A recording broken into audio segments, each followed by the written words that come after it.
My name is Erik Ashman. I'm a family law attorney with the Olsinski Law Firm. We service Mecklenburg, Cabarrus, and the surrounding North Carolina counties. I've made this brief video to address some concerns that parents have contacted me about over the last several weeks amid the coronavirus pandemic as it relates to child custody and visitation.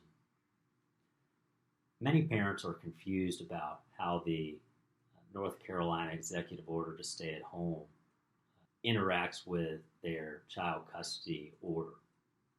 Governor Cooper's executive order specifically addresses child custody and visitation and allows transportation for that purpose. Whether you have a custody order or just a verbal agreement between the parties, you are allowed to travel to exchange your children.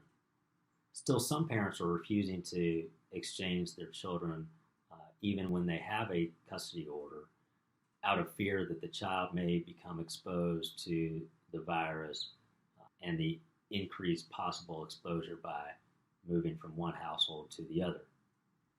Unfortunately, although their concerns may be valid and they feel that they are only acting in the best interest of the children, they may find themselves back in court facing a motion for contempt where they have to show cause as to why they decided to disregard the order.